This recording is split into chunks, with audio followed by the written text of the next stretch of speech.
कि सांस्कृतिक पतन में हमारे यहाँ बहुत बड़ा पतन हुआ है, जो बहुत गहरा हो गया है। हमारी स्मृति से वो बिल्कुल निकल गया है, निपट गया है। भारतीय काल गणना, हमने भारतीय काल गणना को विदेशी परंपरा में बिल्कुल डुबो दिया। भारतीय काल गणना और विदेशी परंपरा में डुबो दिया, इसका मतलब क्या? हम अब अपने समय की गिनती करते हैं अंग्रेजों के पद्धति से या अंग्रेजियत की पद्धति से। हम समय को गिनते हैं सेकंड में, हम समय को गिनते हैं मिनट में, हम समय को गिनते हैं आवर्स में, या हम समय को गिनते हैं मंथ्स में, या वीकेंड में, या फोर्टनाइट में, या ईयरली, जो भी गिन रहे हैं ये सब अंग्रेजों वाले तरीके से और अंग्रेजी पद्धति से। भारतीय पद्धति से भी समय की गणना होती रही है, ये सामान्य लोगों की बुद्धि और विचार में से ही निकल गया है। जनवरी गिनते हैं, फरवरी गिनते हैं, मार्च है, अप्रैल है, मई है, जून है, जुलाई है, अगस्त है, सितंबर, अक्टूबर, नवंबर, दिसंबर, ये पूरी की पूरी अंग्रेजियत की पद्धति है, विदेशी पद्धति है। हम भूल गए हैं। सामान्य रूप से आज की पढ़ाई में से पढ़कर निकलने वाले विद्यार्थियों को चैत्र, वैशाख, ज्येष्ठ, आषाढ़, सावन, भाद्रपद, कार्तिक, ये महीने याद नहीं है। जनवरी, फरवरी, मार्च सबको याद। घरों में कैलेंडर भी ये जनवरी, फरवरी, मार्च के ही हैं। और इसको ज्यादा लोग कहते हैं कि बड़ी वैज्ञानिक पद्धति है। मेरे समझ में नहीं आया, रोमन में कुछ शब्द होते हैं जिनको इस्तेमाल किया गया है जनवरी, फरवरी, मार्च के लिए। अब इसमें जरा उल्टी बात करें, दिसंबर है, नवंबर है, अक्टूबर है, सितंबर है। सितंबर एक रोमन शब्द से आया, सेप्ट, SEPT, सेप्ट, सेप्ट माने होता है 7, तो उसमें से सितंबर आया। ऑक्ट, OCT, ऑक्ट है माने 8, उसमें से अक्टूबर आया। और ये नवंबर का जो NOV है ना, ये जो है ना 9 है, और दिसंबर का 10 है। अब अगर आप देखेंगे वास्तव में तो सितंबर 7वां महीना होना चाहिए रोमन के हिसाब से, और इन्होंने नकल की, अंग्रेजों ने रोमन लोगों की, तो सितंबर बनाया। तो सितंबर 7वां महीना होना चाहिए। कौन सा है? 9वां है। अक्टूबर 8वां महीना होना चाहिए। कौन सा है? 10वां है। नवंबर 9वां महीना होना चाहिए। कौन सा है? 11वां है। दिसंबर 10वां महीना होना चाहिए। कौन सा है? 12वां है। कितनी अवैज्ञानिक पद्धति है महीने के गणना की, और इसका कोई अर्थ भी नहीं है। जितने भी अंग्रेज विद्वानों से पूछा जाए, जनवरी का क्या अर्थ है, फरवरी का क्या अर्थ है, मार्च का क्या अर्थ है, अप्रैल का क्या अर्थ है, ये शब्द के पीछे की कोई गहराई है क्या, इसकी कोई व्याख्या है क्या?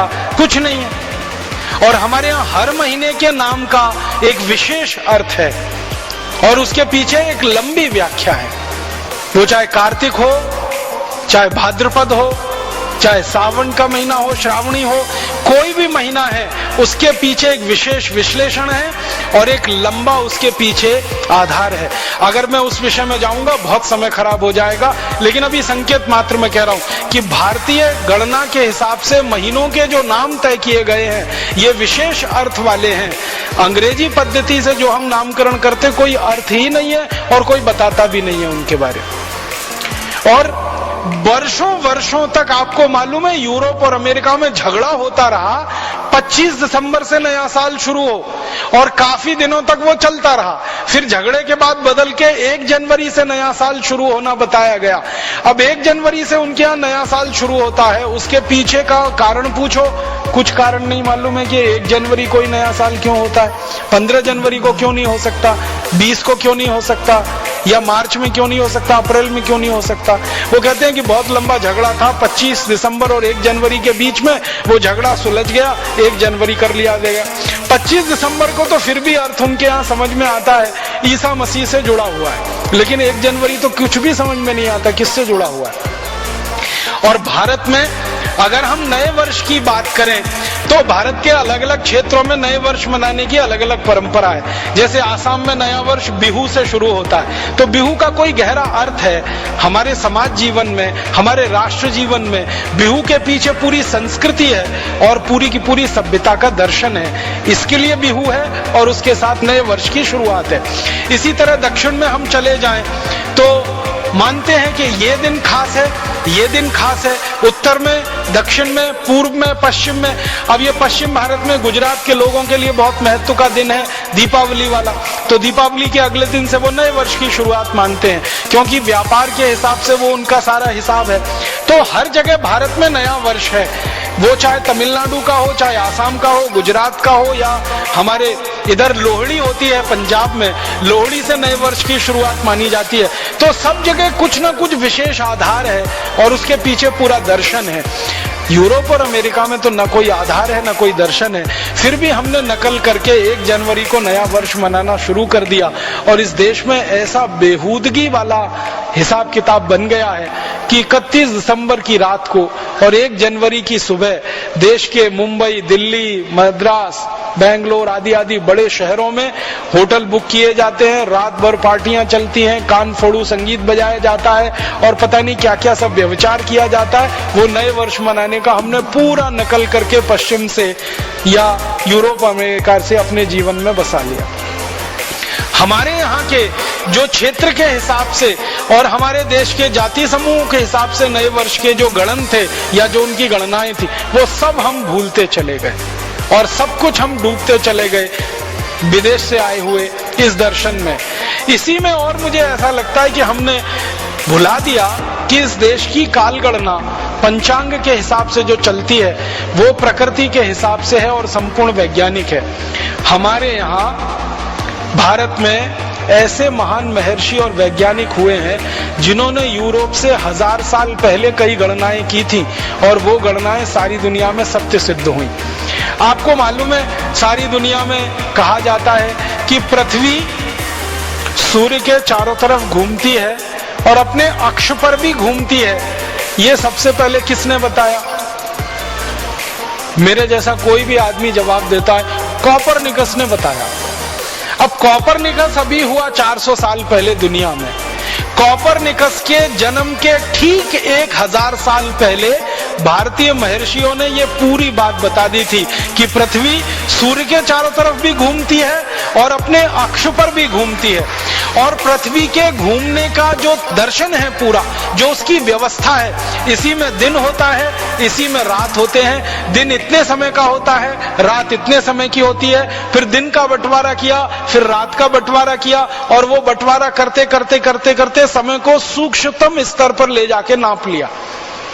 और उस नाप को आगे बढ़ाते हुए पृथ्वी से सूर्य की दूरी को नाप लिया, सूर्य से चंद्रमा की दूरी को नाप लिया, चंद्रमा से पृथ्वी की दूरी को नाप लिया, हर दूरी को हमने सौर मंडल में नाप लिया।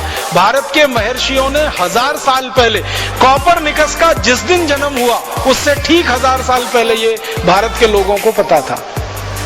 लेकिन दुर्भाग्य हमारा और सारी दुनिया का कि सारी दुनिया में अभी भी यही पढ़ाया जाता है और बताया जाता है कि कोपरनिकस सबसे पहला व्यक्ति था जिसने ये बात बताई कि पृथ्वी सूर्य के चारों तरफ घूमती है और अपने अक्ष पर भी घूमती है, जबकि सच्चाई इससे कोसों दूर है। हुआ क्या, हम डूब गए पश्चिम से आए हुए एक विचार में और सूचना में। हमने अपने जीवन में ये जानने की कोशिश नहीं की कि क्या कोपरनिकस के पहले भारत में भी ऐसी बात कहने वाले कोई लोग थे या लिखने वाले लोग थे। और बहुत ज्यादा वैज्ञानिक पद्धति से गणना करने वाले लोग थे इस देश में। तो समय की गणना, काल की गणना, पंचांग की गणना और उसके हिसाब से दिन और रात की गणना, उसके हिसाब से सप्ताह की गणना, ये सब कुछ भारत से निकलकर दुनिया में गया। मुझे बहुत खुशी हुई जिस दिन पहली बार मुझे पता चला कि ये जो सप्ताह का वर्ण क्रम है, सप्ताह का रविवार, सोमवार, मंगलवार, बुधवार, फिर गुरुवार, फिर शुक्रवार, फिर शनिवार, फिर रविवार, ये सबसे पहले वर्गीकरण भारत में हुआ और उसके बाद यूरोप ने संडे, मंडे, ट्यूसडे इसमें से नकल करके बनाया। और उन्होंने नकल की तो वैसी की वैसी ही कर ली। हमारा रविवार था तो उन्होंने संडे कर लिया, हमारा सोमवार था उसको मूनडे तो मूनडे को मंडे कर लिया, हमारा मंगलवार था उसको ट्यूसडे कर लिया। उसमें उन्होंने सिर्फ भाषा के स्तर पर अंतर लाया, बाकी कहीं कोई अंतर नहीं है, वही है सारा का सारा गणना। और उसके बाद 30 दिन का महीना होगा और एक 4 साल में 1 महीना 28 दिन का होगा और फिर अगले 4 साल के बाद ही वही महीना आएगा। ये गणना भी सबसे पहले भारत से गई और यूरोप और अमेरिका के वैज्ञानिकों ने इसको वैसे का वैसा ही ले लिया। सूर्य की दूरी जो उन्होंने निकाली यूरोप और अमेरिका के वैज्ञानिकों ने, उसमें 1 इंच का भी फर्क नहीं है 1000 वर्ष पूर्व जो भारतीय महर्षियों ने निकाल के दे दी। 1 इंच का भी अंतर उसमें नहीं है। चंद्रमा की दूरी सूर्य से और चंद्रमा की दूरी पृथ्वी से जो भारतीय महर्षियों ने निकाली कोपरनिकस से 1000 साल पहले, उसमें भी कोई अंतर नहीं है आज की जो दूरी उन्होंने निकाली है। इसका माने काल गणना में या दूरी की गणना में भारतीय विज्ञान का कोई दुनिया में सानी नहीं है, कोई उसके बराबर नहीं ठहरता है। अभी यूरोप ने तो सबसे छोटी जो काल की गणना की है ना, वो सेकंड है और सेकंड का नैनो सेकंड है।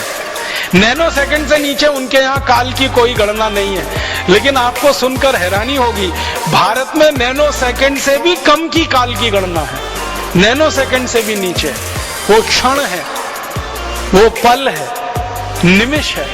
हमारे वैदिक साहित्य में क्षण का, पल का, निमिष का जो वर्णन है वो नैनो सेकंड से भी नीचे वाले काल में आता है। इतने सूक्ष्म काल की गणना हमारे देश में। और यूरोप में और अमेरिका में काल की अधिकतम जो गणना है वो बिलियन में है और बिलियन के बाद ट्रिलियन में है।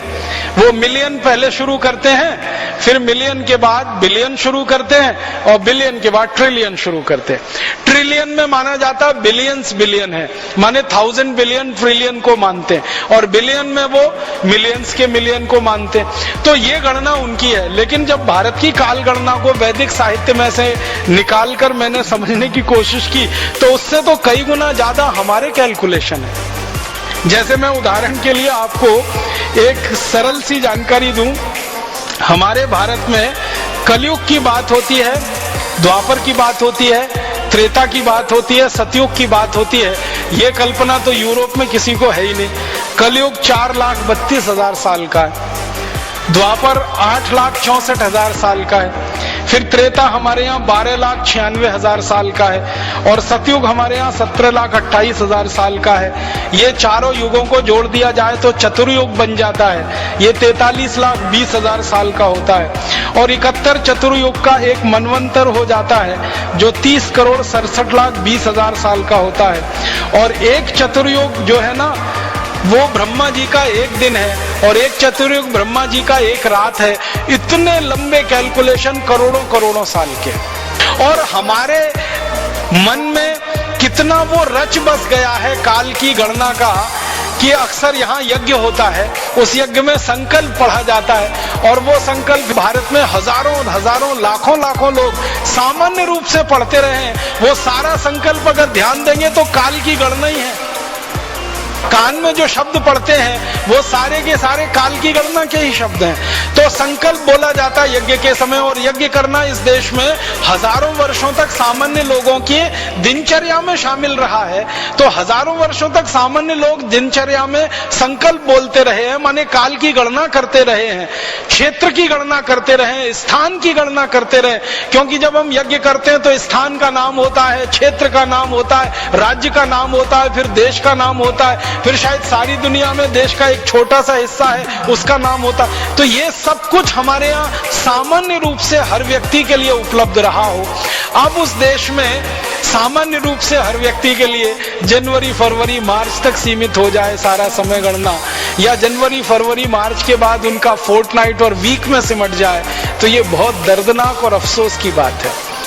और ये दर्द और अफसोस शायद इसलिए है कि हमारी शिक्षा व्यवस्था में जो भारतीय संस्कृति को हमने कोई स्थान देकर विद्यार्थियों को तैयार किया होता तो शायद ये गिरावट हमारे देश में नहीं आई होती।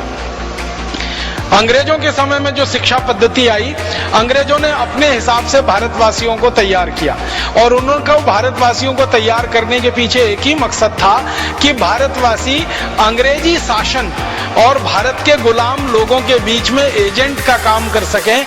ऐसे कुछ भारतवासी उन्हें तैयार करने थे। इसलिए मैकॉले ने अंग्रेजी शिक्षा पद्धति को इस देश में लाया और उस शिक्षा पद्धति में से भारतीय संस्कृति को निकाल दिया, सभ्यता को निकाल दिया, हमारे हमारे गणित को निकाल दिया, हमारे दर्शन को निकाल दिया, हमारी कला को निकाल दिया, हमारे संगीत को निकाल दिया, सब कुछ निकाल दिया और उसके स्थान पर सब कुछ अंग्रेजों वाला भर दिया। और दुर्भाग्य से वो शिक्षा पद्धति 1840 से लेकर अभी तक अबाध गति से चली आ रही है। अंग्रेजों के पहले लगभग 150 साल, अंग्रेजों के जाने के बाद लगभग 63-64 साल, ये शिक्षा पद्धति में से चूंकि हम पढ़कर निकले हैं, आप, मैं, हम सब, इसलिए हमारी स्मृति में से ये सब निकल गया है जो भारतीय संगीत का या भारतीय कालगणना का या भारतीय शास्त्रों का या भारतीय कलाओं का चरम कभी रहा है, शिखर रहा है, वो हमारी स्मृति में अब है ही नहीं। और चूंकि स्मृति में नहीं है इसलिए आचरण में नहीं है, जीवन में नहीं है। हमारी स्मृति में पिछले 150-250 साल की जो गुलामी में हमने सीखा है वही बैठा हुआ है, वही हमारे आचरण में उतरा हुआ है। तो अब करना यही है कि अपनी स्मृति को बदलना है और भारतीयता को इसमें, भारतीय संस्कृति, भारतीय सभ्यता, भारतीय भूषा, भारतीय भोजन, भारतीय भजन, भारतीय भेषज, इन सब चीजों को हमारी स्मृति में वापस लाना है और इसी के लिए भारत स्वाभिमान का अभियान सारे देश में चलाना है।